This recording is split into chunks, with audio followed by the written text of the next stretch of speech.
Hello there everyone. Today we're going to tie this. This is a fast and nice little trout fly. As always, if you haven't subscribed to the channel yet, then it would mean a lot to me if you would do so. Otherwise, swing by my webshop for the full list of material for this fly. My webshop is nordicanglers.com, and here you'll find a very wide selection of fly tying materials in general. This fly is a trout fly, in particular sea trout flies. It's used for in Denmark, but this will work very well in still water and fresh water as well. So a fairly easy, a very nice fly, even if you're a beginner. So that's about it for the introduction. Now let's tie this golden bug. Hello there everyone. Today we're gonna do this. We start up fairly easy after the summer break I've had. We're gonna tie some fly called the golden bug. I think the translation it's called guldbassen in Danish. So and that's about adds up to the golden bug. It's kind of like the copper bug. It has a bit of a twist in comparison with the copper bug. This is a pattern that's developed for Danish sea trout, but I guess this will work very well with trout all over the world, and especially if you're fishing with scuds and stuff like that. This is what that's supposed to imitate for a bit murky waters and stuff like that. So a fairly easy scud pattern. The man who designed this is called Anders Schultz, and he wanted to do something a bit different with a very classic Danish pattern that's called the copper bug, and he wanted to have a higher hook percentage. So he decided to use the Kamazan B270 instead of just a single hook. So what he found was that this will land you more fish. So basically, and also he added some fluorescent orange thread to the pattern. So I'm gonna cover the hook shank here with some tying thread, and then I have here a mix of two eye stoppings. Eye stopping in gold and eye stopping in copper, and from that I'm gonna make a short small tail here, like this. I'm just gonna move this over, fold it backwards like this, and as you can see, the tail here is a bit too long for my liking, so I just trim it with my fingers. And then, in order to get this a bit further down in the water column, I'm going to add a bit of non-lead wire. Lead wire is prohibited in Denmark, so if you have lead wire and it's allowed in your country, you can use that as well. Just to add a bit more weight to this, so it will sink a bit faster, even if you fish it have a fairly slow retrieve. Then we're going to do a whip finish, like this, off to the side with.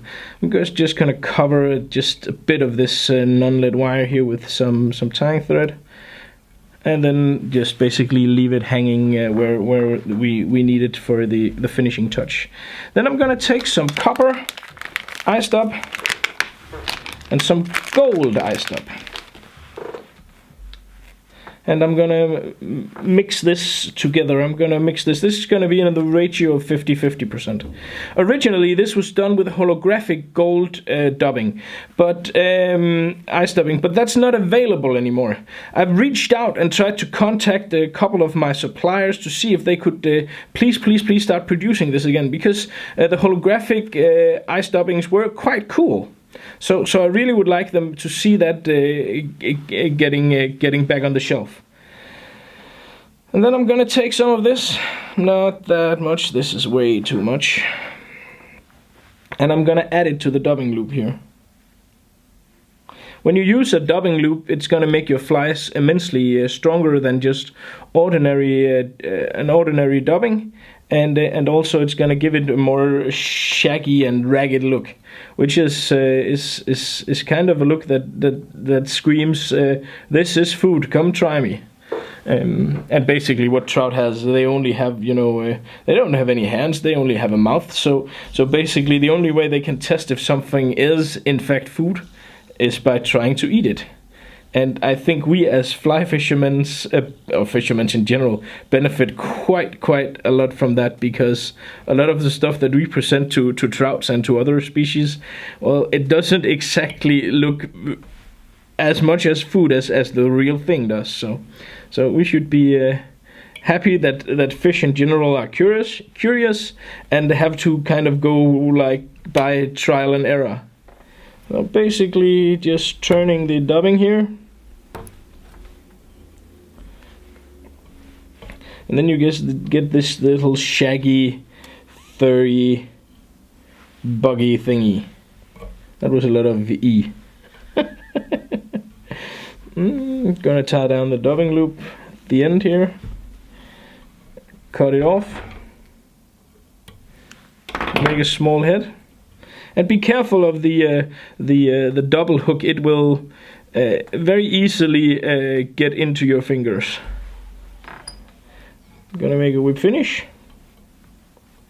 So you have that little hook point here with the fluorescent orange thread, and of course apply some varnish or some super glue to that. I'm just gonna take my dubbing brush if I can locate it, and I'm just gonna take a needle instead then, if I can locate one of those. Not much luck there. Oh, there it was. And then I'm gonna pull out some of the dubbing here to make it even more buggy. And well, basically